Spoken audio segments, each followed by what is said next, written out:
한 주간의 정치권 핫 이슈를 속속들이 들여다보는 정치토론 왈가왈부 유용합니다. 오늘도 뜨거운 토론을 펼쳐주실 세 분을 모셨습니다. 김형주, 김유정, 그리고 진성호 전 의원 나와 계십니다. 안녕하십니까? 네, 안녕하세요. 자, 설 연휴를 보내고요. 일상으로 돌아온 이번 주 역시 정치권에는 뜨거운 이슈들이 가득했습니다. 왈가왈부가 준비한 토론 주제는 무엇인지 첫 번째 주제부터 화면으로 만나보시도록 하겠습니다.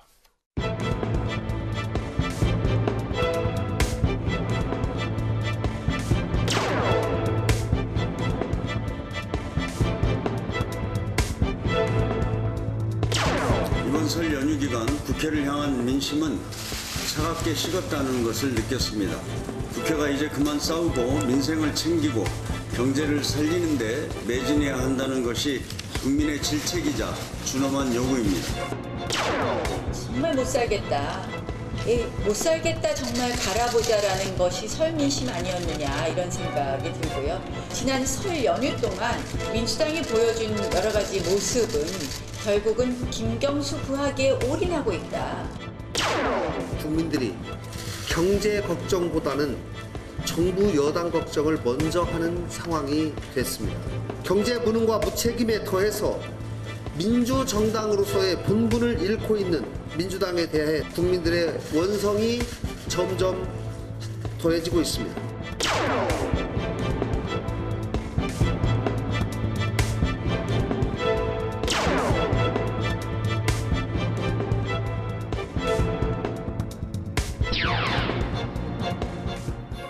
왈가왈부 오늘의 첫 번째 주제는 여야 설 민심 해석 제각각. 꽉 막힌 2월 임시국회 전망은 어디로 갈 것이냐입니다. 설 밥상머리의 민심은 보통 여론의 풍향계라고 하죠. 그런 만큼 정치권은 설 연휴 기간에 형성된 여론의 촉각을 곤두세우는데요. 매년 그랬듯이 올해 역시 여야의 설 민심 해석은 지금 저희들이 봤듯이 극과 극이었습니다. 그런데 흥미로운 건 여야 모두가 민심은 자신들 편이다 이렇게 이야기하고 있다는 점입니다. 자, 세 분 이제 다 다녀오셨죠? 네. 어디? 저는 서울. 부산 안 가셨어요? 예. 의원님은? 저는 제주도에 가족들하고 갔었습니다. 좀 연휴 휴가 기간 갔다 동안. 오셨습니까? 네, 네. 그럼 제주도 민심을 좀 청취하셨습니까? 제주도 가서 그래도 제주 그 동문 재래시장을 가봤죠. 네. 저는 그 지역하고 상관이 없기 때문에 청취라기보다는 물건 사러 그래요? 이렇게 같이 뭘 해먹기 위해서였는데 네. 상당히 좀 평온하고 또 어쨌든 그 설 연휴 동안에 장보러 나오신 사람들이 있는 것 같은데 좀 복잡거리는 면도 있고 네. 또 시 전체는 좀 평온한 그런 부분이 있었습니다. 아니 그 설 연휴 때 이제 그 형제분이라든가 친척분 네. 만나셨을 거 아니에요? 네네. 많은 얘기를 하셨을 것 같아요. 그래서 정치 얘기에 요즘에는 사실은 정치 얘기들 중에서 네. 이렇게 아주 말합니까 심각한 얘기를 서로 안 하려고 하는 그렇죠. 풍토가 있지 않느냐. 결과적으로는 아까 이제 옛날 같았으면 정말 경제에 대해서 이렇게 어렵다 그런 얘기를 많이 할 수 있을 텐데 사실 어려운 체감은 다 하시오. 그런데 실제적으로 대안을 갖기 어렵다. 아까 우리 얘기한 대로 정치권에 과연 대안이 있는가. 그렇기 네. 때문에 말만 꺼내면 서로 심사만 복잡해지니까 가령 이번 설 연휴 기간 동안 우리 애들하고 극한 직업이라고 하는 영화를 봤거든요. 그 영화 코미디 영화가 1000만을 돌파했다라고 다 하는 것은 보셨더라고요, 그건. 사실은 이제 사람들이 아유 경제도 어렵다 하지만 울상한다고 되는 부분이 아니냐. 오히려 조금 더 낙관적으로 네. 가볍게 편안한 마음으로 지내자. 이런 것이 한편으로는 이제 최근에 돌아가는 여러 가지 민심의 네. 흐름이 아닌가 그렇게 보여집니다. 조금 전에 나경원 원내대표가 못 살겠다 갈아보자. 예. 과거 이승만 정권 때 예, 있는데 과거에는 그게 정도였- 충분히 못 살겠다 네. 갈아보자라고 그런 얘기가 통했었죠. 네. 그런데 지금은 뭐냐 하면 그놈이 그놈이다가 됐기 때문에 갈아보자는 말을 할 수 없는 상태에 있다. 그래요? 이당 저당 할 것 없이 대안이 뚜렷하지 않기 때문에 감히 갈자는 얘기까지 못하는 이제 네. 그런 상황이 아닌가 싶습니다. 어떻게 서울 민심을 청취하셨습니까? 예, 근데 지금 방금 우리 화면도 봤지만 네. 지금 대부분의 이 화제가 다 여당 쪽에 있는 화제들입니다. 그러니까 네. 손혜원 의원도 그렇죠, 김태우 수사관 문제도 그렇죠, 지금 경제 문제도 그렇죠, 또 대통령 따님의 문제도 그렇죠. 지금 조혜주 선관위 김경수 지사 구속 이 모든 이슈들이 다 여당 좀 못하는 쪽이고 야당은 못한다기보다도 뭐 황교안이냐 오세훈이냐 홍준표냐 아니 당대표가 누가 되냐 이게 사실은 화제였습니다. 이 동네에서는. 네. 그러니까 흘러가는 걸 보면 야당은 미래지향적으로 뭔가 좀 으쌰으쌰 뭐 누가 하면 앞으로 잘하겠느냐인데 이쪽은 뭐 김경수 구속 어떻고 뭐 다 그런 이야기고 또 저 이제 부산이니까 전화를 해보면 네. 지난 대통령 선거 때 문재인 후보를 도왔던 후배들조차도 형님 뭐 불교는 다 DP 뿌습니다. 지금 난립니다. 지금 경제도 개판이고 완전히 지금 접대는 민주당이 불교는 비상 걸릴만 합니다. 민심이 워낙 안 좋답니다. 그 믿고 지난 지방선거에서도 뭐 부산도 시의원 뭐 구청장 왕창 민주당 후보가 당선됐는데 이건 뭡니까 뭐 이런 분위기이기 때문에 어쨌든 저 민주당은 정신 좀 차려야 될 것 같고 또 나경원 의원이 한 말 중에서 오마이뉴스에서 그 카트로 뽑은 게 그겁니다. 네. 문재인 대통령 임기가 언제까지죠? 그런 이야기를 많이 한답니다. 너무 길다 이거 지금. 이 큰일 났다. 그러니까 이번 설 민심은 어쨌든 여당으로서는 조금 반성도 좀 하시고 좀 고민 좀 해봐야 될 것 같다는 생각이 저는 듭니다. 네. 예. 상당히 대비적이네요. 김 의원님은 별 뭐 국민들이 크게 정치에 대한 관심을 표명하지 않았다 그러는데 의원께서는 굉장히 민주당과 문 대통령에 대해서 비판적인 여론이 형성됐다 그런 말씀이신 거예요. 그런 생각이 듭니다. 김 의원님. 네. 원주 갔다 오셨어요? 저번에 내려가신다고 그랬는데. 네, 다녀왔습니다. 근데 이 정치 얘기를 별로 안 하는 게 바로 문제라는 거를 이 집권 세력이 조금 자각을 해야 된다 이렇게 생각합니다. 네. 우리가 소위 촛불 혁명을 통해서 이 집권한 문재인 정권에 대해서 2017년 가을 추석을 한번 생각을 해봐야 될 것 같아요. 그때는 와, 내 힘으로 세상을 바꿨구나. 우리가 이렇게 달라질 수 있었구나라는 것 때문에 굉장히 문재인 대통령이 잘한다고 얘기들을 굉장히 많이 했었어요. 그리고 그때 당시 추석 민심은 정말로 우호적인 그런 얘기들이 많이 나왔었죠. 자, 이제 여당이나 야당은 다 아전인수 해석을 합니다. 네. 자기네 유리한 쪽으로. 한쪽 여당에서는 이 사법부 개혁 제대로 못해가지고 김경수 지사 구속되고 이렇게 문제가 생긴 거 아니냐 똑바로 해라 이런 얘기 많이 했다고 하는데 그것도 저는 아전인수라고 생각하고요. 아마 듣고 싶은 것만 골라 들었을 거라고 생각해요. 그리고 또 야당 같은 경우에는 경제도 어렵고 너무 어렵다. 그리고 뭐 잘하는 거 하나도 없으니까 갈아엎어보자. 그거는 요즘 유행하는 노래 있죠. 그건 네 생각이고라는 노래가 있어요. 그래서 한국당에 그렇게 얘기해주고 싶은데 중요한 거는 소위 그 적극적인 여당 지지도 아니었고 또 야당은 더더군 아니었던 이런 그 중도에 있던 지지층. 그러나 박근혜 정권을 겪으면서 우리가 정말 정권 교체 해봐야 되겠다라고 생각했던 그 국민들의 마음이 돌아서고 있다는 거에 대해서 여당은 좀 생각해야 된다는 거죠. 네. 그래서 얘기하지 않는 것이고 입 다물고 있는 거예요. 그거는 즉 이 정권이 지금 잘하고 있지 않다. 그리고 국민들이 기대와는 반대로 가고 있다는 것의 또 다른 표현이기도 하거든요. 그렇기 때문에 크게 다를 게 없네라는 생각을 속으로 하고 있는 것이고 그리고 이 김경수 지사 구속 문제 같은 경우에도 구속까지 될 줄은 설마 몰랐지만 그렇다고 해서 사법부에서 어쨌거나 판단은 하지 않았겠어라는 게 합리적 이 상식을 가진 국민들의 여론이기도 하거든요. 그런데 그걸 가지고 뭐 경제가 어려운 건 뭐 이미 말할 것도 없고요. 그런데 그거를 여당 야당이 다 이렇게 자기네 유리한 쪽으로 해석하는 것 아무리 설 민심이 뭐 1000만 대이동 이렇게 해서 정부적으로 이 그 정말로 과연 민심이 어떤가라는 우리가 추석이나 설을 통해서 알 수 있는 거잖아요. 그런데 아전인수 해석이 많았다는 점에서 여당도 야당도 좀 새겨드려야 할 부분이 있고요. 네. 아까 진 의원님 말씀하신 대로 지금 여당발로 나오는 그 여러 가지 대형 악재들은 전부 다 여당이 재발 걸려 넘어진 것들이에요. 네. 누군가가 어떤 다른 곳에서 문제가 터진 게 아니라 정말 내부에서 이 불거져 나온 문제들 때문에 지금 이렇게 된 것이거든요. 그리고 아까 얘기했지만 사법개혁 제대로 하지 않아서 김경수 지사 문제 이렇게 된 거다라는 그 부분에 대해서도 네. 자 사법개혁을 주도적으로 해야 될 여당이 뭐 하고 있는 겁니까? 한국당 보이콧만 탓하고 있을 때가 아니라는 거죠. 그런 점에서 민심은 여당이 아직까지 희망을 아예 버린 건 아니지만 좀 제대로 해야 된다라는 여당에 대한 질책이 전도 높았다 이렇게 네. 생각합니다. 이번 설 연휴 관련해서 여론조사 나온 부분들 요건 좀 뒤에 저희가 한번 도표를 보면서 말씀드리기도 하고요. 김경수 지사 건 나왔는데요. 진 의원님.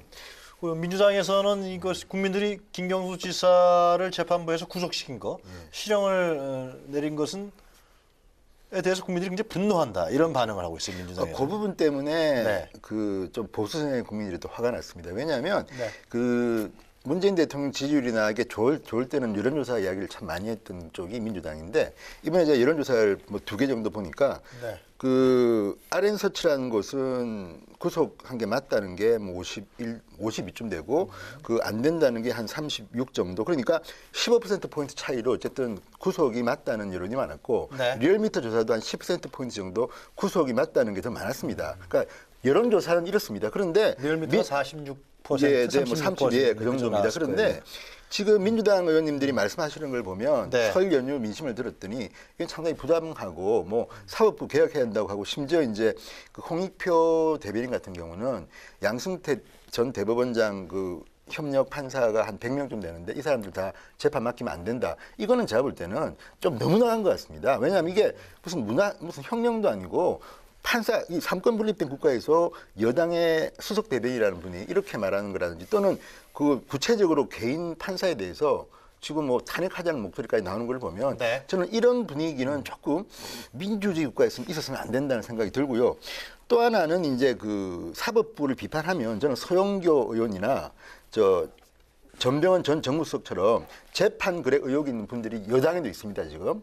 이분들에 대해서 단호하게 윤리위원회 해변에서 징계를 해야 됩니다. 그리고 이제 전병헌 전 수석은 지금 뭐 재판 중이지만 어쨌든 간에 그런 목소리는 전혀 나오지 않고 본인들이 유리한 목소리만 낸다는 거는 저는 여당으로서 좀 어른스럽지 못하다 이런 생각이 들고 또 그 탈당했지만 손혜원 의원이라든지 이런 많은 문제들이 있지 않습니까? 이런 문제에 대해서도 좀 겸하게 듣고 목소리를 좀 내야 되는데 지나치게 그 민주당은 좀 자당 위주의 목소리를 낸 게 아닌가 설 민심을. 그리고 전 자유한국당도 이번에 비판을 많이 받은 게 너무 약하다.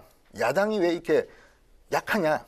왜냐하면 지금 뭐 여당은 민주당에서는 자유한국당을 갖다가 뭐 대선 불복한다고 하지만 제가 볼 때는 대선 불복 단계까지는 아닌 것 같고 다만 이제 문재인 대통령에 대한 비판은 많이 나옵니다. 그런데 거기에 대해서 반대로 이 보수 진영의 국민들은 지금 자유한국당이 알겠습니다. 야당으로서 역할을 못하고 있다는 목소리도 이번 설 연휴 기간에 많이 나왔다는 그 네. 목소리 전해드리고 싶습니다. 김경수 지사건 좀 정리해 주시죠. 예, 아무래도 이제 네. 첫날은 여러 가지 어떤 좀 격앙된 분위기에서 네. 그 재판부에 대한 어떤 그런 여러 가지 어떤 말하자면 양승태 전 대법관과의 관계라든지 그런 부분들을 좀 성토했는데 사실은 그 부분을 하루 정도 좀 그런 부분이었고 그 이후로는 실제로 이제 핵심을 저희들이 가지고 간 것은 현직 경남도지사로서 경남도민에 대한 어떤 과거에 우리 홍준표 전 대표가 도지사 시절에 사실은 법정 구속되지는 않았지 않습니까? 1년 이제 6개월 시험 받았는데? 네네. 네, 그랬죠. 이제 그런 면에서 실제로 현직 도지사가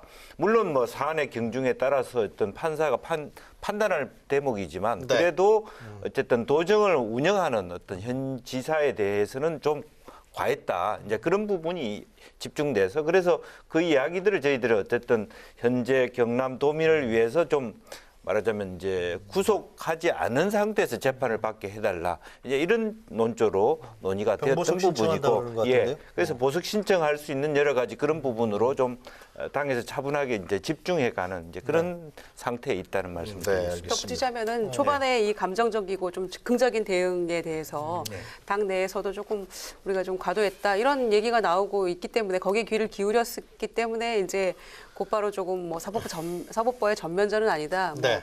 이제 그런 그 문제 제기를 하면서 조금 이렇게 수위가 낮아진 것 같고요. 그러면서 동시에 이제 한국당으로 이 공격의 포인트가 옮겨갔다는 그런 생각이 들어요. 그래서 대선 불복 대 헌법 불복이냐 뭐 이런 구도가 됐는데 네.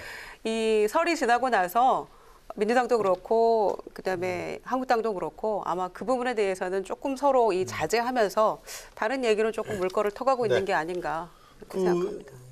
여론조사들이 나왔는데요. 보니까는 문 대통령 지지율은 올랐어요. 반면에 이제 민주당 지지율은 확 빠졌습니다. 그래서 한국당하고 민주당 지지율 격차가 얼마 안 돼요. 네.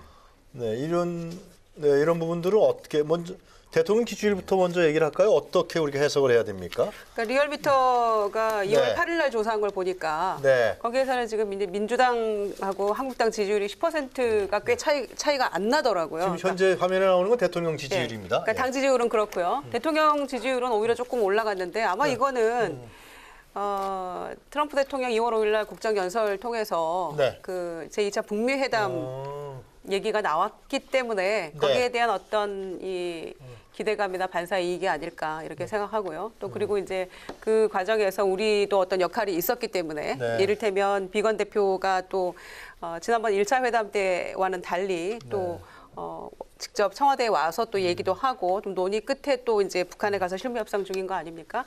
이제 그런 것들에 대한 어떤 기대감 또 거기에 덧붙여서 금강산 관광이나 이 개성공단 재개 문제가 어떻게 조금 더 이 전향적으로 잘 될 수도 있다는 기대감 이런 건 또 경제와도 직결되어 있는 문제잖아요. 우리 중소기업 대북 관계를 그렇죠. 대통령 지지로 올랐다 그런 올랐다는 말씀이신 것이 거네. 그래서 그런 기대감이 상당히 조금 긍정적으로 작동한 게 아닌가 이렇게 싶고요. 네. 다만 민주당과 한국당 먼저 말씀드리면 지금 지지율 격차가 한 8%에서 9% 그 사이인 것 같아요.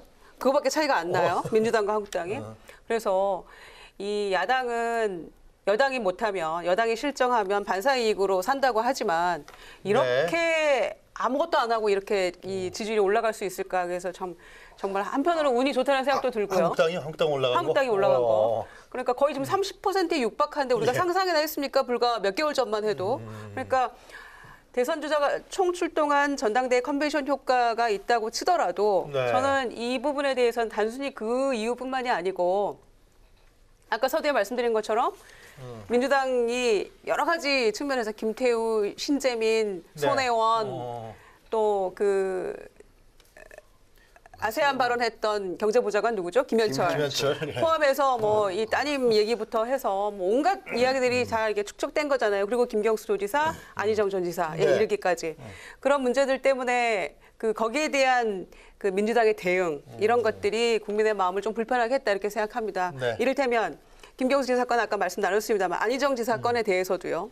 자, 1심 무죄였고 2심에서 법정 구속되고 3년 6개월 정도 받는 그 위력에 의한 성폭력이 인정이 된 사건이라고 한다면 네. 저는 적어도 이제는 우리 사람 아니니까 나 몰라라 이렇게 나와서는 안 된다고 생각합니다. 당이세요? 이 부분에 대해서는 여성 의원이든 그 누구든 정말 못 박아서 이번에 반성하고 또 앞으로 이런 일이 없도록 해야 된다라는 우리 사회 경종 울리는 그런 판결이었다라고 어느 정도 얘기는 해줘야 된다고 생각합니다. 그것이 민주당 정권만이 할 수 있는 저는 지향점이라고 생각해요. 그런데 거기에 대해서는 꿀꺽 삼키고 김경수 지사 건에 대해서만 이렇게 계속 사법부 전체가 문제다 이런 식으로 얘기한다. 네. 그렇기 때문에 저는 이 과거 2017년 대선 때 찍었던 국민들의 마음을 조금씩 잃어가고 있는 것이다. 이렇게 생각하고요.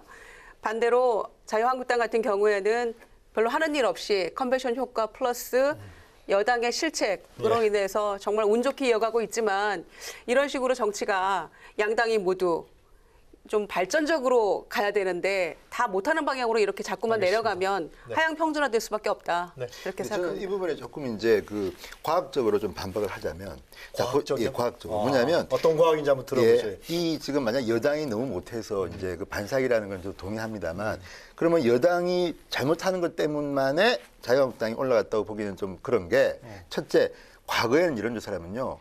한국당이 창피스러운 이야기지만 정의당하고 비슷한 적이 있었습니다. 한때는 10% 기억나시죠? 예. 나고 바른미래당 그 당시에는 뭐 바른정당 또는 그 국민의당 뭐 등등 옛날 이름을 하면 그런 건데 그 당시에는 안 그랬습니다. 근데 지금 보면요.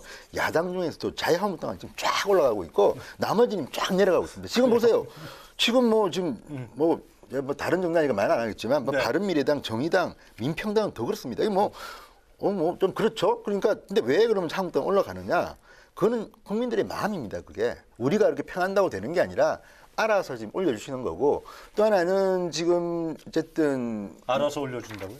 생각이 그런 겁니다. 자유한국당이 잘할 것 같아. 잘하고 있다고 하니 올려주는 거지 뭐 아무것도 없이 과학적이라고 이렇게 얘기하기는 아니 그러니까 민주당이 못한다는 건 지금 다 인정하는 것 같아요. 그런데 민주당이 못하는 그 반사익만으로 보기에는 다른 정당이 왜 안 가냐 이거예요. 만약에 한국당이 못하고 하면 색깔이 좀 비슷하면 좀 진보적인 성향으로 보면 정의당에 가야 됩니다. 무응답층도 상당히 있을 것 같은데. 있습니다. 네. 그런데 어쨌든 한국당이 29를 넘는다는 건 좀 특이한 게 과거에 박근혜 정부 3년 차 때 보면요. 그때 민주당이 10% 중반으로 제가 기억합니다. 그러니까 제1야당이 29. 그때 새누리당은 얼마나 됐었죠? 그때는 한 40대였습니다. 그 정도 했죠. 차이가 좀 났습니다. 그때는. 근데 왜냐하면 그때는 이 여론조사 전문가 이야기를 들어보면 야당이 아무리 잘해도 20% 정도 넘기기가 좀 힘들고 물론 25 정도까지 가지만 알겠습니다. 25 이상 올라간 적이 없다고 하는데 29.7 아닙니까 지금.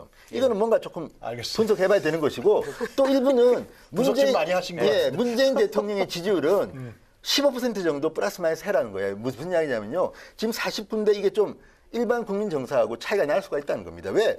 이거 판별 분석을 해보면 과거에 문재인 대통령을 찍었느냐, 뭐 누구를 찍었느냐 해보면 문재인 대통령이 찍었다 그때는 41인데 지금 이 여론조사에 참석한 분들은 문재인 대통령이 찍었다는 분들이 훨씬 많습니다. 그렇기 때문에 나름대로 좀 하게 되면 지금 저 기세가 49에는 결집하고 거품이 있다는 겁니다. 알겠습니다. 그러니까 예. 이런 것도 감안해야 돼요. 우리가 뭐 농담 비슷하게 다들 겁니다. 내 주위에는 문재인 대통령 잘한다는 사람이 거의 없는데 거의 50%에 나오는 건 뭐냐? 그 다들 궁금해합니다. 그러니까 이런 데 대해서도 한번 과학적으로 저 여론조사를 검증할 필요도 있다. 그런데도 그럼에도 불구하고 알겠습니다. 29.7 나온 거는 상당히 잘 나온 거죠. 지금까지 제가 진소 좀- 전후의 네. 과학적인 분석이었습니다. 예. 제가 얘기를 해보면은 우선은 이제 올해 그 초의 어떤 여론조사의 의미라고 하는 것은 총선을 앞두고 있기 때문에 작년보다 훨씬 지역에서 뛰는 사람들이 조금 더 적극적으로 일을 하고 있다는 측면이고요. 또 국민들도 어쨌든 향후 정치의 지향이 어떻게 될 것인가를 예측하고 있다. 다시 말하자면 이 다당제 체제에서 양당제 체제로 갈 기류들을 좀 많이 갖고 있다라는 것이 하나 눈여겨 보입니다. 좀더 심오한 아까 얘기한 분석이네요. 것처럼 지금 다른 어떤 두 당을 제외하고는 굉장히 지지율이 오르고 있지 않기 때문에 사실 국민 일반들이 보기에는 잘 안 될 정당을 지지할 이유가 없어서 훨씬 더 그런 것이 첨예하게 네. 나타나고 그런 의미에서 과거의 보수 지지자 중에서 이탈한 표가 다시 복귀하고 있다. 자유한국당으로 그렇게 양당제로 보여집니다. 가는 예, 거다. 바른미래당으로 가지 않고 다시 바른미래당의 기대를 보았던 사람들이 다시 자유한국당으로 복귀하고 있다. 그 복귀한 계기가 이제 전당대회이기 때문에 그것이 급격하게 올라가는 것이 하나의 축이 되고 있다는 것이고요. 네. 또 그런 의미에서 사실은 이 다른 여러 정당이 굉장히 곤혹스러운 상태에 있다라고 보여지는데 문제는 뭐냐면 그럼 이 트렌드가 언제까지 어디까지 갈 것이냐 하는 것에 자유한국당의 한계가 있다고 봅니다. 그러니까 이게 40% 넘어갈 수 있느냐 하는 부분은 네. 다른 것이 아니냐 하는 측면이고요. 민주당 떨어지는 그러니까 이유는- 민주당은 그동안에 사실은 뭐 여러 가지 내부에서의 악재가 있는 거죠. 네. 오히려 더 한편으로는 당내에서 일어나는 문제가 되는 의원들을 좀 더 세게 네. 말하자면 징계를 하지 않는 부분이라든지 또 실제적으로 그 청와대와 제대로 또 견제하고 스포트하는 것을 잘 못하고 있다든지 그런 분명한 질책이 분명히 녹에 있다고 보여집니다. 그걸 겸허하게 네. 민주당은 수용해야 되는 알겠습니다. 것이고 다만 그렇다고 해서 자유한국당이 바로 반사 이익을 얻는다기보다는 자유한국당은 원래 지지자들이 복귀하고 있는 중이다. 그렇게 봐야 돼요. 바른미래당은 별 더 떨어졌나요? 별 변화가 없는 건가요? 조금 올라간 걸로 좀 나왔어요. 올라가다 다시 떨어진 것 같기도 하고요. 예. 6% 안팎입니다. 네. 그런데 이제 그 이유는 어떻게 보세요? 뭐 잘하지 못하고 있으니까 그렇겠죠. 근데 자유한국당 바른미래당에서 자유한국당을 바라보면 굉장히 부럽겠죠. 뭐 하는 것도 없고 반성도 없고 뭐 달라진 것도 없고 개혁도 없는데도 그런데 지지율이 올라가는 거. 바른미래당이 열심히 하는데 지지율을 안 오른다 그런 말씀 같아요. 그거는 역시 아무래도 대선 주자들이 총출동한 전당대회 효과가 좀 상당히 있다. 그거는 뭐 부인할 수 없는 사실인 것 같고요. 네. 바른미래당은 지금 노선 투쟁 중이고 또 그 민주평화당과의 뭐 예. 통합이니 흡수 통합이냐 뭐 이런 여러 얘기들이 또 나오고 있잖아요. 네. 그러니까 국민의당 제 시즌 2, 국민의당 시즌 2 얘기가 나오면서 아직 이 진로에 대해서 조금 불투명한 상황이잖아요. 그러니까 지금 오늘 내일 뭐 의원 연수를 통해서 워크숍 간다는, 연찬회 여러 가지 간다는 토론도 거지. 하고 아마 그 당의 어떤 노선 투쟁에 대해서 뭐 결론도 내리고 알겠습니다. 한다고 하는데 예. 그런 점에서는 앞으로 이제 그 나머지 바른미래당, 민주평화당, 정의당 포함해서 이 소위 이제 군소 정당들에서 앞으로 이 다시 양당제로 회귀하는 거에 대해서 어떻게 우리가 힘을 모아서 반격할 수 있을까? 네. 이 부분에 대한 또 심도 있는 논의가 이후 전국에서는 조금 얘기가 될 알겠습니다. 거다. 이렇게 총선이 한 생각합니다. 1년여 더 남았죠. 그렇기 때문에 올해 제 생각에도 가을 정도 가면은 상당한 정치권의 여러 가지 내부 얘기들이 터져 나오지 않을까 생각이 드는데요. 마지막으로 이 첫 번째 주제에서요. 국회 얘기 좀 하죠. 진 의원님. 국회 2월 국회 안 열릴 것 같아요. 그죠? 그렇습니다. 지금 한국당이 보이콧하는 겁니까? 아니면 여야 3당이 합의를 못하는 겁니까? 아니요, 지금 뭐 나경원 의원 이야기하는 거 보니까 왜 안 열리는지 이해가 손혜원 국정조사를 받으면 열겠다는 건데 도저히 못 받겠다는 거 아니에요. 그러면 지금 뭐 계속 협상 자체가 잘 안 되는 것 같아요. 근데 네. 이거는 저는 자유한국당에도 굉장히 큰 책임이 있습니다. 그렇지만 더 큰 책임은 여당에 있다는 생각이 듭니다. 왜냐하면 뭐 처음 보면 여당은 양보를 잘 모르는 것 같아요. 그리고 무조건 우리가 다 옳기 때문에 니들 가만히 있어. 하지 마. 뭐 이런 분위기인데 이렇게 윽박 지르는데 야당이 뭐 뭘 하겠습니까? 그러니까 지금 과거에 저는 그 자유한국당을 비판한 이유가 뭐냐면 과거에 새누리당과 민주당 때 보면 민주당은 정말 잘합니다. 야당 역할을. 다 얻어내는데 왜 이렇게 이 여당이 양보도 안 하고 이렇게 계속하면 질질 끌고 결국은 지금 뭡니까? 아무것도 나오는 게 없지 않습니까? 그러니까 이런 것들을 보면 상당히 힘들다. 게다가 지금 자유한국당은 전당대회를 하고 있지 않습니까? 그런데 사실은 시간이 꽤 남았는데도 지금 이렇게 시끄러운 거는 지금 김 의원님 말씀처럼 그러니까 슈퍼루키 황교안 그러니까 뭐 자 돌아온 뭐 홍준표 뭐 오세훈 뭐 이렇게 나오니까 이 사람들의 시선이 걸려가지고 점점 더 좀 강해집니다. 솔직히 야당 내부 경쟁이 그러다 보니까 협상이 좀 어렵지 않겠습니까? 그러나 국회는 안 열리고 있잖아요. 2월 달은 거짓말까지. 손혜원 의원에 대한 국정조사를 받으라는 건데 민주당한테요? 네. 실제로 보면은 그 동안에 뭐, 그러니까 저는 진정성을 좀 의심하고 싶어요. 네. 그때 고비마다 이상한 전제, 이상한 조건을 따라서 계속 말을 바꾸면서 빠져나가려고만 하고 있었던 것 같다. 자유한국당이. 네. 그런 부분이 오히려 뭐 바른미래당이나 이런 쪽에서 나오는 대안이 좀 더 의미 있게 들려졌지. 자유한국당이 나타내는 대안 자체는 사실 우리가 받을 수 없을 줄 알면서 던지는 제안이었다. 그런 생각이 굉장히 짙고요. 그래서 네. 실질적으로 열어놓고 조혜주 건만 하더라도 충분히 질타하고 그걸 통해서 채택을 안 할 수 있는데 뭐 안 해놓고 또 대통령이 여러 가지 기회를 줬는데 답을 안 하면서 이걸 문제 삼아서 또 못 열겠다. 이렇게 계속 한 건 한 건 떨어올 때마다 다른 이야기를 통해서 하는 그런 부분들이 사실은 우리로서는 굉장히 답답한 부분이 있다는 말씀을 드리겠습니다. 왜 국회 안 열리는 거예요? 왜 안 열리냐면 네. 각 당들이 다 자기 입장만 생각하니까 안 열리는 거죠. 그래서 문희상 국회의장이 그 얘기하신 대로 네. 일단 국회는 열어놓고 싸우든지 글쎄 하자. 말이에요, 글쎄 저는 말이에요. 그리고 야당의 가장 강력한 투쟁의 수단은 일단 국회를 열어서 거기에서 비판하고 또 언론에 나가고 이런 모습들이 네. 그게 가장 중요한 이 투쟁의 도구인데 그거를 활용하지 못하고 있다는 점에서는 매우 안타깝고요. 또 하나는 이 민주당, 그러니까 청와대와 여당이 개혁 입법이나 이런 것들을 처리하는데 의지가 좀 부족하거나 급하지 않은 게 아닌가 이런 생각이 들어요. 아 민주당이 네, 민주당도 그렇고 왜냐하면 청와대도 지금 이 바뀌었잖아요. 비서실장, 정무수석 다 바뀌었는데 뭔가 좀 정치력을 보여야 될 때가 아닌가 싶어요. 여당도 그렇고. 자, 한국당이 저러고 있으니까 국회가 안 열리는데 이게 말이 되냐라는 걸로 설명하기에는 너무 구차하죠. 여당은 정치력을 보여야 되는 겁니다. 그리고 국회가 열리지 못해서 계속해서 이 개혁 입법들이 표류하고 결론 내지 못하고 통과하지 네. 못하는 데는 결국 궁극의 책임은 여당에게 있기 때문에 저는 지금 이거를 뭐 한국당이 저러고 있으니 우리가 어떻게 하랴 이거는 말이 안 되는 거고요. 우리가 이 20대 국회 초기에 예. 굉장히 많은 일들이 있었고 뭐 그 장관 인사청문회 등등 포함해서 아주 첨예하게 대립할 때도 어떻게든 결국엔 풀어냈거든요.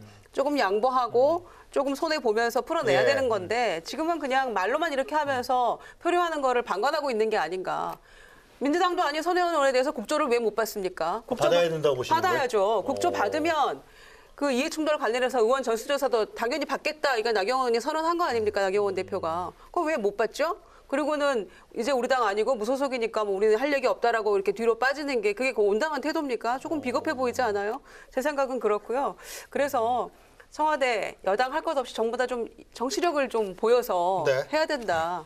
그렇게 생각합니다. 국조 받아야 된다고 하는데 저는 김민호 사실은 뭐 어떻게 보세요? 완전 국조를 받을 수도 있는데 기본적으로 각 상임위가 들어가서 일을 하면서 그 속에서 국조 논의를 해도 된다는 아니, 얘기예요. 국조를 받아야 들어오겠다는 거 아니에요? 그러니까 그런 것 한국당 얘기는? 자체는 기본적으로 그것이 전체적으로 우리가 2월 그 국회에서 여러 가지 통과시켜야 될 법안을 가지고 예. 국조를 가지고 딜할 문제인가 저는 그렇게 생각해요. 그 법안에 대한 심사가 훨씬 더 중요한 부분이죠. 아니, 김경수 지사 지금 이제 법정 구속의 단초가 됐던 김성태 전 원내대표의 단식 투쟁이 드루킹 특검해라라는 단식 투쟁이 시작됐을 때 민주당에서 뭐라고 했습니까?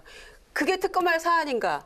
그게 단식할 일인가? 이렇게 얘기했습니다만 결국에는 문제를 풀어가기 위해서 특검을 수용했던 거거든요. 그리고 이제 결국엔 이렇게 됐습니다만 또 그거에 항소심에서 얼마든지 예. 뭐 변론하면 되는 것이죠. 그래서 여당이 진정 문제를 풀어갈 생각이 있다라고 한다면 저는 약간의 손해는 감수해야 된다. 그렇게 생각합니다. 결국에 개혁 입법 아무것도 처리 못하고 나면 그거 결국 쟤네 때문에 그랬대요라고 얘기할 겁니까? 그거는 정말 무능한 정권의 표본이죠. 그래서 저는 조금 양보하고 여당은 양보의 미덕이 있어야 된다고 저는 생각해요. 그래서 여당이 조금 정치력을 전향적으로 보여라 이렇게 생각합니다. 그러면 짧게 한마디 덧붙이면 예. 과거 민주당이 야당 시절로 본다면 지금 벌어지고 있는 사안들을 보면요. 특검이나 국정조사를 갖다가 한 서너 개는 해야 된다. 지금 김태우 수사관 문제도 저는 이 특검 해야 한다고 생각하고요. 또 아까 드루킹 특검 안 받는다고 했지만 받았더니 김경수 지사가 구속되는 정도까지 왔습니다. 결과가 나왔습니다. 예. 이런 적 별로 없습니다. 그러니까 지금 진행되고 있는 손혜원 의원도 그렇죠. 뭐 저는 제가 볼 때는 여러 개가 지금 특검 내지는 국정조사 해야 되는데 안 하고 있고 또 지난번에 고용세습 의혹 그것도 지금 뭐 하고 있습니까 지금? 예. 제가 볼 때는 합의해놓고도 안 하는 아니 근데 그걸 여당인데. 국회를 열어서 따지면 안 되는 아니죠. 거예요? 그걸 해줘야지 들어가는 거죠. 왜요? 아니 야당 민주당 보시오. 옛날에 민주당이 옛날에 그러면 그랬으니까? 그거 요구 안 하면 들어왔습니까? 아니 그거를 과거를 나는 네가 지난 여름에 한 일을 다 알고 있습니다. 그런데 이걸 갖다 예. 여당 대들이 표현하는 거 이거는 게다가 저는 민주당은요 굉장히 질서정연한 여당입니다. 저는 이런 여당 처음 봤습니다. 정말 처음부터 끝까지 일목요연 질서정연 한 목소리만 냅니다. 아, 네. 과거에 새누리당은 청와대도 비판하고 했는데 지금 보니까 민주당 의원님들은 정말 착한 의원님들이십니다. 그렇게 하면 안 됩니다. 국민의 뜻이 이렇게 부글부글하면 이걸 갖다가 내부에 국회에 다른 반영을 의견도 해야- 나와야 된다. 그렇죠. 지금 충분히 뭡니까 의견이 이게? 개진되고 있고요. 네. 또 송영길 의원이나 뭐 박영선 의원이나 자기 목소리는 충분히 내고 있다. 알겠습니다. 그렇게 그러니까 봐야 될것 비판은 같습니다. 청구하셨죠. 알겠습니다. 결과도 2월 17일까지입니까? 2월 국회가? 이제 좀 얼마 안 남은 것 같은데요, 그죠? 다음 주에 안 열리면 못 열리는 거네요. 그러면 3월 쉬고 또 4월에 하는 건가요? 3월 국회도 제가 볼 때는 불투명합니다. 한국당 전당대회는 그런 데다가 뭐 네. 문희상 의장님이 미국에- 미국 가는데 여야 대표들이 같이 따라갈지도 지금 불투명한 상태에 이르고 있습니다. 예, 그러니까 하여튼 국격 자체가 굉장히 전반적으로 어려운 상태로 네, 상당히 참 선거는 아직 많이 남았는데요, 그죠?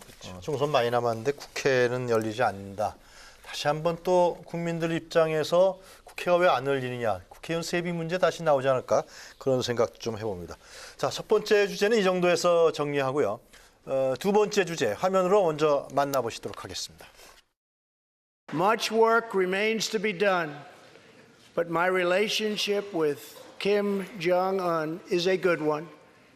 Chairman Kim and I will meet again on February 27th and 28th in Vietnam.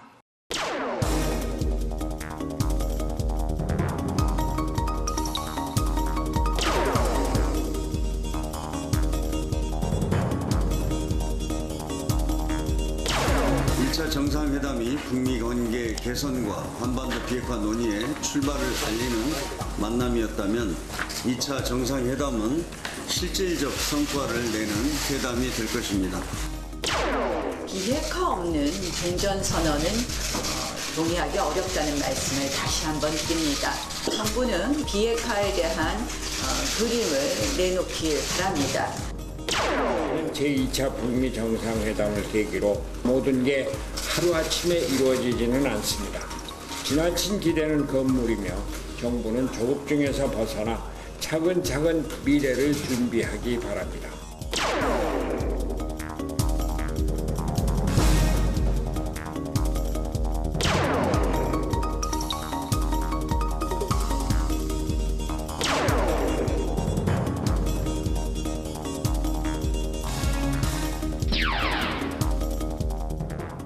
네, 왈가왈부 두 번째 주제는 세기의 주목을 받고 있죠. 트럼프 김정은 베트남서 2차 핵담판 세기의 빅딜 성사될까입니다. 2차 북미 정상회담이 오늘 27일과 28일 베트남에서 개최되는 것으로 확정됐습니다. 트럼프 대통령이 현지 시간 5일 밤 의회 국정연설에서 2차 북미 정상회담 일정을 공식 발표했는데요. 그동안 예상됐던 대로 시기는 2월 말, 장소는 베트남이었습니다. 지난해 6월 싱가포르 1차 정상회담 이후에 약 260일, 약 8개월 만에 북미 정상이 다시 만나게 됐습니다. 북미 정상회담. 자, 이 얘기가 지금 확실히 결정 안 난 거죠? 베트남에 이제 그 하노이로 할 건지 아니면 다낭으로 할 건지, 그죠? 이거 장소 문제만 제외하고는 지금 여러 가지 내용들이 많이 결정이 돼 가고 있는 것 같은데요.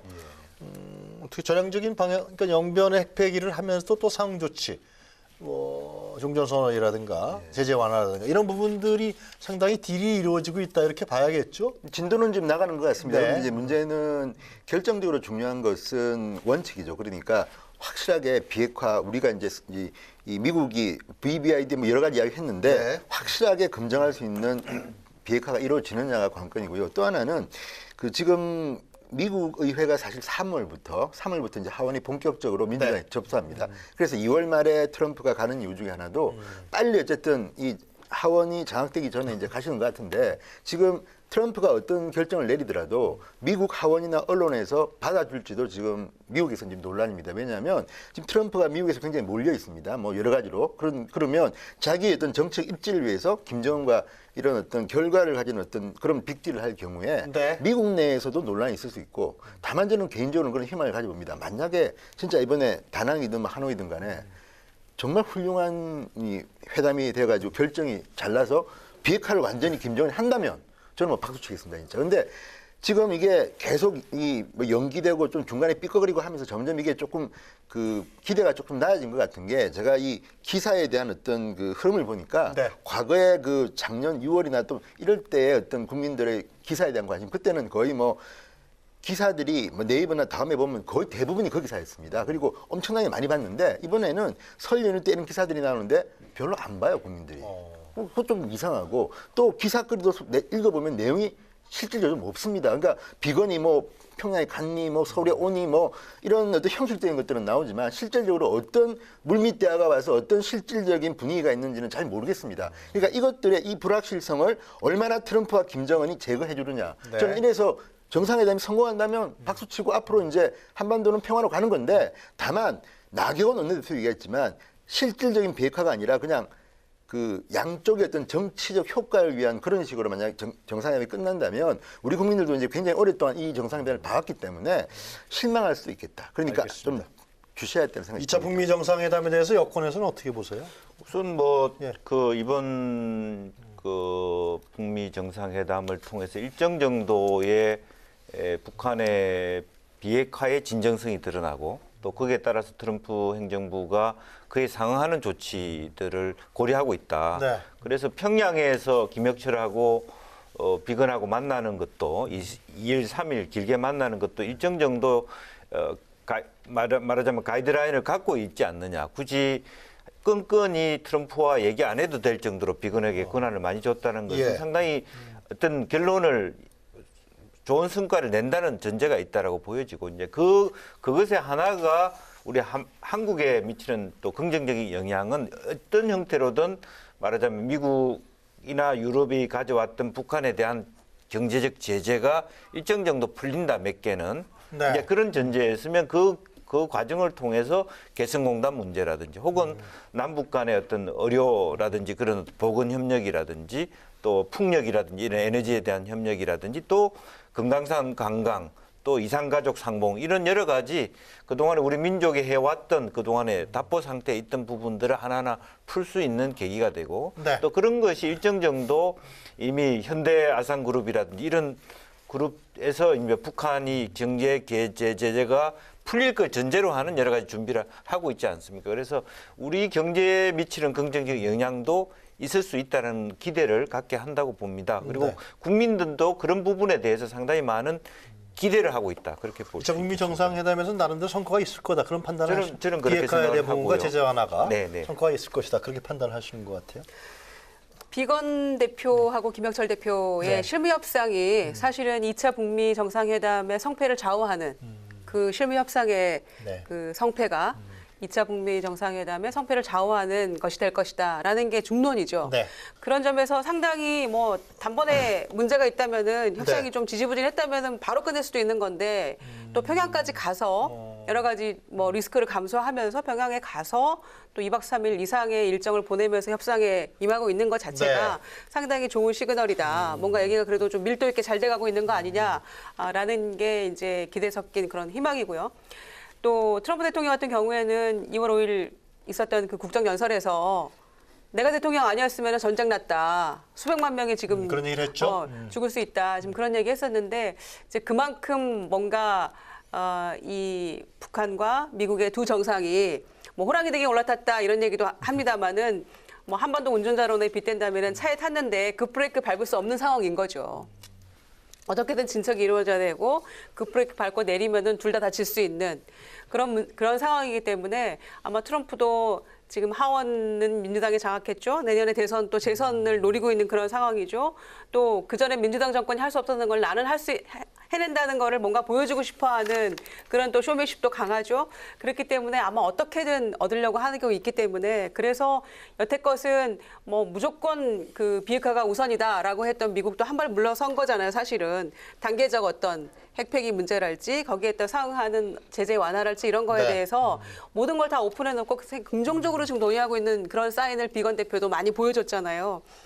그런 점에서 아마 이제 실무 협상의 결과를 지켜봐야 되겠습니다만은 베트남 장소도 그렇고 네. 그래서 상당히 조금 그 전망은 밝다 저는 이렇게 생각합니다. 지금 종전선언 문제는 어떻게 보세요? 종전선언이가 될 수 있다라는 것까지 언론에서는 추측하는데. 근데 그건 좀 봐야 되겠는 게 어쨌든 트럼프가 시진핑을 만나는 계획이 없다고 했습니다. 근데 실질적으로 뭐 선언적으로 트럼프와 김정은이 그런 이야기 할 수는 있겠으나 실질적으로 효력, 법적 깔끔한 마무리는 그 당시에 어쨌든 대한민국은 참여하지 않았습니다. 그러니까 유엔 그리고 중국이 참여했기 때문에 중국이 사실은 끼워야 돼요. 종전에는 협상을 갖다가 사인하기 위해서는 중국이 필요한데 어쨌든 트럼프는 시진핑을 이번 달에는 안 만난다고 했습니다. 그렇기 때문에 법적 어떤 그때 문재인 대통령도 이번에 그 다낭에 가는 데 대해서 청와대가 가능성이 크지 않다고 했습니다. 네. 그런데 그럼에도 불구하고 저는 문재인 대통령이 베트남 갈 가능성도 있다고 봅니다. 근데 어쨌든 그러면 남북 정상, 미국, 중국 다 모인다 그러면 사실은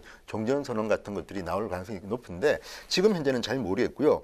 역시 이런 종전선언 같은 것들은 실질적인 협상의 결과물에 따라서 자연적으로 따라 나올 수도 있는 거라고 저는 봅니다. 그런데 이제 과연 실질적으로 어떤 결말이 나올지는 좀 두고 봐야 되고, 그러니까 저는 지난 1년여간 굉장히 길게 이제 이 진행되어 왔고요. 사실 처음 시작은 평창 동계올림픽이 있지 않습니까? 그때 생각하면 그때는 진짜 희망이 많았고 국민들 관심이 높았는데 한 1년쯤 지난 지금의 상황을 제가 볼 때는 물론 가능성은 있습니다만 너무 그동안에 이제 막 밥을 뜸을 들이고 하다 보니까 시간이 흘렀고 또 하나는 그때 뭐 CBID에 대한 원칙 같은 것들이 지금 과연 얼마나 지켜질지에 대한 걱정도 있기 때문에 결국은 그 두 분이 사인했던 그 이 문서의 내용에 따라서 대한민국이나 미국의 반응이 나올 거라고 보고요. 거기에 따라서 뭐 시진핑 주석도 아마 같이 종전선언도 할 수 있을 거라고 보는데 현재 종전선언까지 가는데도 난관은 여전히 있다. 그렇지만 결과가 좋다면 저는 종전선언은 함께 하는 거기 때문에 그렇게 우리가 비관적으로 볼 필요는 없다는 생각이 듭니다. 진 의원님 2차 북미 정상회담 결과가 전향적으로 나올 것이다. 그런 잘 판단하시면 모르겠습니다. 그거는. 잘 그 모르시겠어요? 결과가 좋으면 종전선언 자동적으로 가는 거지만 그 결과에 대해서는 이게 만약에 미국이나 한국의 국민들이 볼 때 좀 설득하기 힘든 정도의 결과를 가지고 트럼프가 나 잘했다고 할 때 과연 박수를 받을 수 있을까? 그거는 좀 지켜봐야겠습니다. 그러니까 폴리티컬 쇼잉이 강하다. 예. 이번 또 하나는 정상회담도 그런 얘기에 트럼프가? 예, 경제 문제인데요. 만약에 별 비핵화가 아니라 어떤 쇼가 일부만 그 비핵화하고 미래의 그 핵무기는 우리가 안 만들지만 지금 있는 거는 그대로 갖고 사실상 핵무역을 보장해 달라는 정도의 그 내용으로 끝난다고 하면 그때 경제 제재를 푼다고 할 때 유엔이 과연 따를 것인지 또는 미국의 의회가 인정할 것인지 네. 또 대한민국 경제도 사실은 지금 개성공단이나 금강산 관광을 재개할 경우에 우리 경제에 지금 또 어떤 부담이 될지도 잘 모르겠습니다. 왜냐하면 지금 우리 경제가 별로 안 좋은데 또 우리 대기업들 보고 북한에 투자라고 만약에 한다 그러면 네. 그분들이 뭐 선순하겠습니까? 저는 이 부분에 대해서는 경제적인 계산이 맞고 남북이 같이 번영할 수 있다는 전제는 비핵화다. 완전한 비핵화. 그렇다면 저는 얼마나 좋습니까? 뭐 투자도 하고 같이 번영할 수 있는데 핵을 갖다가 포기하지 않으면서 제재를 풀어라? 저는 이거는 우리 국민들도 받아들이기 힘들 거라는 생각이 듭니다.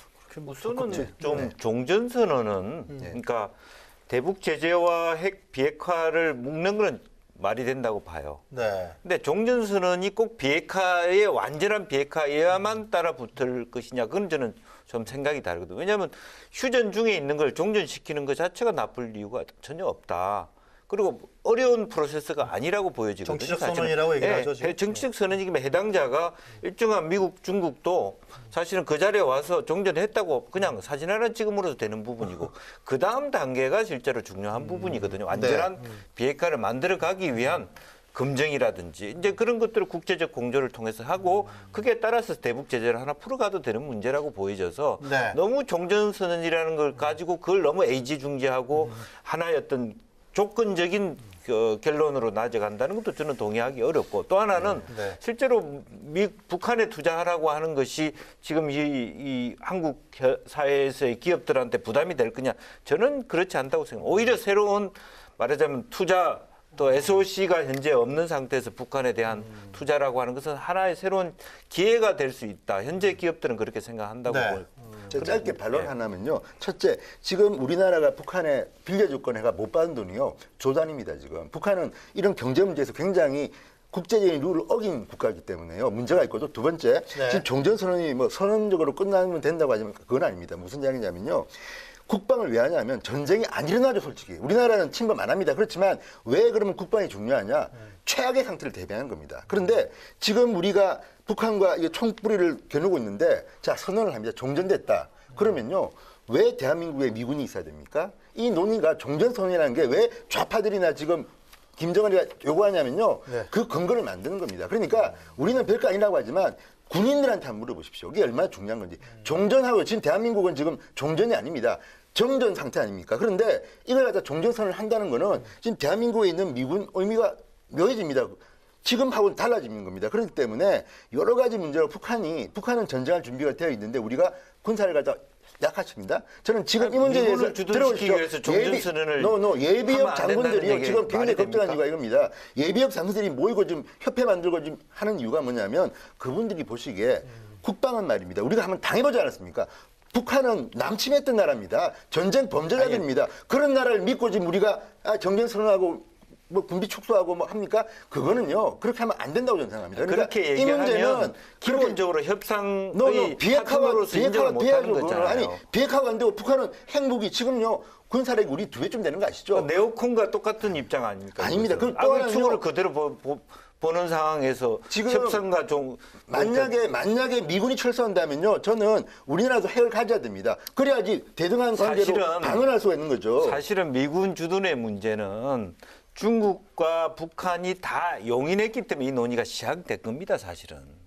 만약 미군 주둔 문제가 만약에 북한이 미군을 철수시키기 위해서 이 논의가 시작됐다 그러면 그건 굉장히 잘못됐고 진행할 수 없는 논의예요. 너무 김정은이나 북한에 대해서 선의를 가지고 생각하시는 것이고요. 우리는 최악을 늘 대비해야 됩니다. 이게 대비를 하죠. 기본 뭘 했습니까? 언제 우리가 저는- 미군 철퇴해야 된다는 주장을 한 적이 있습니까? 아니요. 종전이라는 것이 적이 없으세요? 그게 곧 이어진다는 게 아니라 논리대로 보면 그 단계 중 하나라는 겁니다. 알겠습니다. 예. 김 그건- 의원님 예, 말씀 많이. 김유정 의원 얘기 좀 듣죠. 아니 지금 이 북한의 비핵화 문제나 또는 북미 정상회담, 남북 정상회담이 이렇게까지 지금 진전된 상황인데 네. 이 세계적으로 딱 한 곳, 그러니까 자유한국당만이 핵무장을 해야 된다랄지 또는 완전한 비핵화를 전제를 해야 될지 그렇게 얘기하고 있는 것 같아요. 물론 미국에서도 그 북한의 완전한 비핵화에 대해서 조금 기대 난망이다라고 이제 조야에서는 얘기가 나와서 트럼프 대통령이 조금 조바심이 나는 그런 부분도 있지만 우리는 해낼 거다라고 또 큰 소리도 치고 있는 거죠. 네. 그래서 뭐 주한미군 주둔 문제나 이런 부분들은 다 북한도 양해하에 진행이 되고 있는 것이고 종전선언과 그거를 또 딱 맞물려서 얘기하기도 조금 애매한 지점이 있어요. 다만 영변 핵시설 폐기 그리고 또 이제 검증단이 또 제대로 가서 보고하자는 그 자체는 영변 핵시설 폐기 플러스 알파 지금 이런 얘기 하잖아요. 인스펙션을 얘기하는 거죠. 추가적으로 사찰을. 얼마나 네. 더 이제 뭐가 있을 것인가 얘기합니다만은 사실상 영변 핵시설 문제만으로도 거기에는 사실은 북한의 모든 그 시설이 집중되어 있는 그런 곳이기 때문에 상징성이 크고 실질적인 효과도 매우 크다 이렇게 보고요. 그런 점에서는 이를테면 개성공단 그 제기하는 문제 그거는 2016년에 박근혜 정권에서 그냥 아무 이유 없이 설명도 없이 그냥 문 닫아버린 거잖아요. 그거는 굉장히 4차 핵실험 그다음에 중거리 미사일 발사 갑자기. 이유가 있으니까 한 거지. 아니요, 그거 발사한다고. 북한이 도발하지 않으면 왜 문 닫습니까? 북한이 어겼으니까 문 닫는 거죠. 그래서 이렇게 열기가 어려운 거잖아요. 아니요. 지금. 그렇게 단순하게 이야기하면 안 됩니다. 그렇게 무의미하게 아무 책임 없이 무책임하게 이렇게 문을 닫아가지고 이렇게 열기가 어려운 거 아닙니까? 아니요. 북한이 여기 정말 힘든 훨씬 많은데 왜 자꾸만 그 북한 편을 중소기업도 드시고 저는 어떻게 이해가 안 할 거예요? 됩니다. 예. 아니요. 아니 그 중소기업을 가서 하는데 북한이 이제 왜 아무 한국이 설명 없이 문 닫은 건 맞아요. 아무 정말 설명 없는 게 하루아침에 설명을 이럴 했죠. 수가 있나라고. 북한이 얘기하는 게 지금 도발하니까. 그 당시 개성공단에 입주해 있는 기업들의 네. 이야기고요. 아니 관광객을 지금도. 쏴 죽인 나라를 그러면 관광을 계속 해야 됩니까? 그거 이런 거 바꿨대잖아요. 너 정권이 중요한 게 아니라 북한이 우리 관광객을 쏴 죽이지 않았습니까? 그럼 거기에 대해서 북한이 사과했습니까? 그럼 언제까지 그런 건강한 얘기하는 대척점에서 거죠? 대결점이 아니라 왜 우리만 양보하고 북한은 양보하지 않죠? 그리고 북한은 왜 전쟁을 치르고도 금강산관에서 사과하지 않죠? 박광재 폐살 사건이나 박광재 피살 그거는 사건이나 늘 왜 우리가 양보하고 지속되는 아니, 핵 그거는 실험이나 좀- 이런 거 다 북한이 문제 있는 건 맞아요. 너무 단순하게 생각하면 아니 안 그렇지만 됩니다. 자유한국당에서 집권하던 시절에 새누리당 한나라당 시절에 북한 네. 문제 뭘 해결한 게 있죠? 기다리는 것도 미덕이다. 기다려보자라는 아니, 거 외에 뭘 했죠? 했죠. 왜냐하면 아무것도 안 이 해왔으니까. 핵을 만든 사람이 누굽니까? 김대중 대통령이 지원할 때 핵 절대 안 만들 거라고 호언장담했습니다. 그런데 무슨 핵 만들 말씀이세요? 너 들어보세요. 그 지원으로 핵 만들고요. 알겠습니다. 노무현 예. 대통령 때 핵 실험하지 않았습니까? 예. 북한은 그런 나라입니다. 우리가 자꾸만 아니 그런데 그렇게 많이 던티하게 약속을 자, 얻었는데 그걸 왜 우리가 보수 정권이 기회를 같이 하는 게 미국 정부 아닙니까? 늘 같이 했던 게. 자, 그런데 지금 자유한국당은 미국하고 전혀 다른 얘기 하고 있잖아요. 왜 전혀 다른 이야기입니까? 전혀 다른 얘기 하고 아니 트럼프도 잘못하면 비판을 해야 되는 것이고 아니 미국이 쓸데없이 핵무장이 가능해요? 그거는 정말 자유한국당의 공허한 외침이죠. 그게 말이 되는 얘기입니까? 지금 이 시점에서? 방법이 두 개가 있습니다. 2차 북미 정상회담이 뭘 앞두고 있는 이 시점에서 핵무장을 지금 이 당대표 주자들이 얘기한다는 네, 게 있을 수 알겠습니다. 있는 그러면 얘기인가요? 왜 북한의 핵무장에 대해서는 비판하지 않습니까? 전 묻습니다. 아니 왜 그거에 대해서 북한- 비판하니까 그래요. 아니 예. 얼마나 비판 많이 했어요. 핵실험에 대해서도 뭘 비판- 민주당이 뭘 비판했습니까? 왜 비판 그동안? 안 했어요? 비판했죠. 저는요 야당 시절도 그런 식으로 비판해 왔었죠. 안보라는 거는 그게 아, 얼마나 우리 그래서 준비를 이 해야 한반도 되는 비핵화 것이죠. 부분에 대해서 이렇게 논의하고 있는 거 아닙니까? 그 결과 북한이 미사일 실험하고 한 걸 누가 아니, 이렇게 그러면 만들었습니까 지금? 자유한국대로 하면 도대체 뭐가 해결이 됐죠 여태껏? 해결되고 지난 10년 정권에 그래, 뭐가 알겠습니다. 해결이 됐죠? 아무것도 네. 해결된 게 없잖아요. 민주당 국민들의 안전을 보장한 거죠. 김영주 뭐가 의원님 안전을 얘기 좀 보장합니까? 듣고 두 분이 말씀하셨으니까 사실 어쨌든 참 치열하네요. 예. 김정은 대변인 하면 안 알겠습니다. 됩니다 우리는. 예, 알겠습니다. 예. 무슨 김정은 대변인입니까? 아니 전쟁 범죄자 하세요. 말이 안 되잖아요, 아니 그거는. 전쟁 범죄자의 대변인은 선배를 아닌 것 같고. 아니, 예, 무슨 예, 예. 김정은 자, 대변인이라는 자, 얘기를 말씀하세요. 어쨌든 뭐 이 정부 문재인 대통령의 지지율이 다시 어느 정도 올랐다라고 하는 것은 다른 한편으로 국민 일반에서 어떠한 길이 뭐 평화 번영의 예. 길이 우리에게 더 어울린다 또 적합하다는 것을 반증하고 있는 것이라고 보여지고요. 네. 또 그런 면에서 우리가 한 번도 북의 편에 서 있지 않습니다.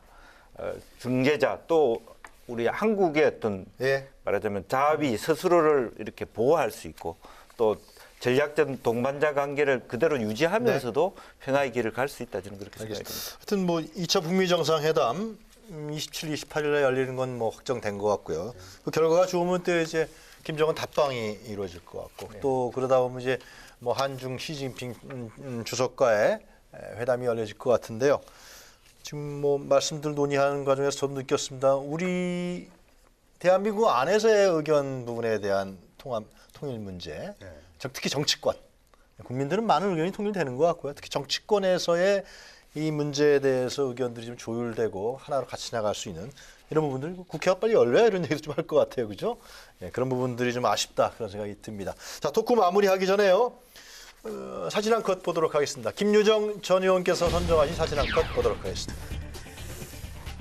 네, 올해가 3.1운동 100주년. 네, 100주년이죠. 네. 그런데 지금 한일 관계가 가장 안 좋은 것 같아요. 그리고 그런 비정상적인 대립 관계 그리고 서로 네. 비난하고 이런 상황에 이르렀는데 일본의 지식인들이 지금 226명이 지난 6일날 성명을 내고 그랬더라고요. 아베 정권 사죄하라. 예. 그리고 식민 지배에 대해서 반성하고 사죄해라. 네. 그것이 이 한일 관계를 다시 회복하고 하는 길이다. 이제 이렇게 했어요. 그러니까 그런 모습을 보면서 이게 2010년에도 있었던 일이거든요. 그때는 이제 한일 강제병합 100주년이었는데 그때도 이 와다 하루키 동경대 명예교수를 주축으로 해서 이 지식인들이 그런 성명을 발표를 했었는데 두 번의 이제 총리 담화 95년하고 2010년 네. 통해서 사실 반성과 사죄는 있었는데 지금 이 아베 정권은 스스로 반성 사죄도 없을 뿐더러 네. 사실 과거에 있었던 어떤 그런 반성의 모습이다 이런 것까지를 부인하면서 또 국내 정치에 활용하고 이런 모습을 보이기 때문에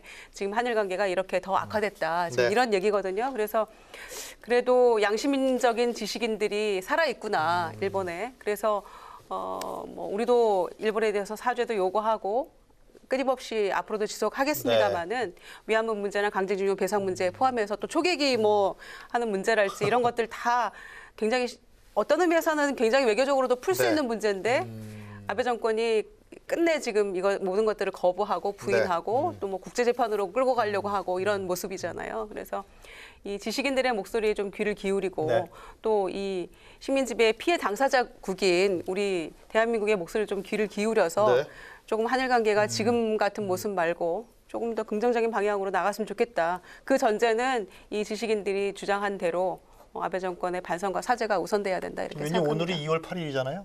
2월 8일이 그 당시에 1919년도에 가 있던 우리 유학생들이 그 적의 심장부에서 그냥 독립선언문을 낭독한 그 날입니다. 오늘. 자, 진성호 전 의원께서 선정하신 사진 한 컷 보도록 하겠습니다.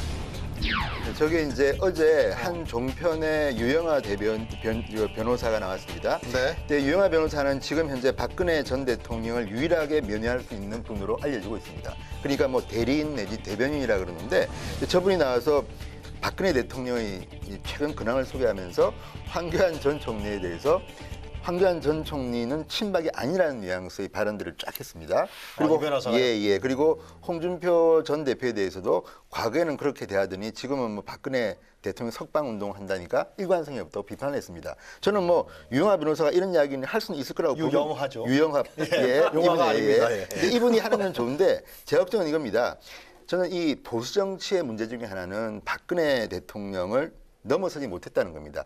어제 오세훈 전 시장이 이제 출마 선언을 읽으면서 주제가 박근혜 전 대통령을 넘어서자였습니다. 그래서 뭐 요거를 어쨌든 간에 엄청나게 먹었습니다. 당원들로부터는. 근데 실제로 박근혜 대통령에 대한 동정론 내지 그 사랑하는 분들이 많기 때문에 그럴 수는 있다고 보지만 저는 유영하 이 변호사가 이렇게 TV에 자꾸 나와서 이런 이야기를 함으로써 이 전당대회에 그 개입하는 듯한, 그리고 저는 이 말이 뭐 누가 불리하고 누가 유리할지는 눈에는 보입니다만 이런 유불리를 보고 또 후보들이 계산을 해서 하는 이런 부분들은 정말 씁쓸합니다. 그러니까 저는 미래를 본다면 박근혜 대통령의 뜻과 관계없이 유영하 변호사가 더 이상 이런 식으로 그 박근혜 대통령의 뜻이라면서 전당대회에 개입하는 듯한 이런 모습은 보수의 미래를 위해서는 바람직하지 않다. 박 전 대통령의 메시지라고 봐야 되는 거예요, 그럼? 그러니까 유영하 변호사는 그렇게 이야기하는 것 같습니다. 유영하가 아니라. 근데 그런데도 불구하고 이게 현실적으로 어떤 파장을 갖고 올지는 다 압니다. 그러니까 이런 것들이 저는 그 뭐랄까요? 어쨌든 전당대회에 좋은 결과를 미치지 못한다. 그러니까 영향을. 박근혜 전 대통령이 어려울 때 당을 구하고 했기 때문에 훌륭한 분이라고는 평가지만 대통령 박근혜에 대한 평가는 사실은 국민들과 당원들이 이미 했습니다. 물론 뭐 지금도 이게 뭐 전부 생각은 아니지만 그렇다면 이럴 때는 이런 분의 뜻을 좀 절제하고 자제하는 게 맞지 않은 생각이 좀 듭니다. 오세훈 전 시장이 박근혜를 극복해야 된다. 그런 얘기를 했을 때 또 당내 파장이 있다 그러던데요. 그렇죠. 뭐 댓글에 보니까 거의 평생 먹을 욕을 다 먹었던 것 그래요? 같아요. 예. 그런데 저는 이런 목소리가 저는 필요할 거라고 생각하고 물론 이분이 그래서 당 대표에서 떨어지더라도 저는 이렇게 해야만이 보수 정치의 미래가 있지 자꾸 과거에 연연해가지고 누구 표를 위해서 하는 거는 맞지 않다는 생각이 듭니다. 자, 김영주 전 의원의 사진 한 컷 보도록 하겠습니다. 설명해 주시죠. 네. 국립중앙의료원의 중앙응급의료센터장 윤한덕 센터장이 목숨을 잃었습니다. 과로에 의한 부분인데요. 그가 살아생전에 가졌던 생각이 생명이 보호받는 세상이었다고 합니다. 실제적으로 보면 2016년에 한 2,500건 정도, 또 2017년에 5,000곳 이상이 의료센터에 가서 응급진료를 받다가 자리가 없어서 다른 곳으로 갔다는 것이거든요. 이분은 정말 그동안에 살아오면서 우리나라의 응급체계를 말하자면 시스템을 구축하고 또 응급장비 헬기를 도입하고 여러 가지 어떤 제도적인 일을 많이 해왔는데도 정말 본인들이 너무너무 하루하루를 힘겹게 살아온 게 사실입니다. 그래서 국회에서 이 윤한덕 센터장을 좀 더 생각해서 지금 이제 보건복지부가 이분을 어떤 그 국가 유공자로 지정하려고 추진 중에 있다고 합니다만은 그것이 다가 아니고 이참에 전체적으로 응급의료 인력도 좀 더 많이 길러내야 되고 그러려면 예산이 더 배정돼야 되고 또 많은 분들이 정말 자리가 없어서 이렇게 저렇게 헤매다가 골든 타임을 놓치지 않도록 네. 국가가 조금 더 국회가 좀 더 많이 제도 개선과 법 개정 그리고 또 예산을 더 많이 투입했으면 하는 그런 바람입니다. 국회가 하여튼 빨리 열려야겠네요. 그죠? 네. 그게 정답입니다. 기승전 국회인 것 같네요. 기승전결은 결국 네. 국회입니다. 예. 네, 지난 20년 가까이 우리나라 응급의료 발전을 위해서 헌신해왔던 고 윤한덕 국립중앙의료센터장의 죽음에 많은 이들의 애도가 이어지고 있습니다. 응급 환자의 생명을 돌보며 단 한 명이라도 더 살리려 했던 윤 센터장의 순직을 계기로 응급의료 체계의 미비점을 점검하고 개선해야 한다는 목소리가 높아지고 있습니다. 응급의료, 국민의 생명과 직결되는 필수 의료 서비스입니다.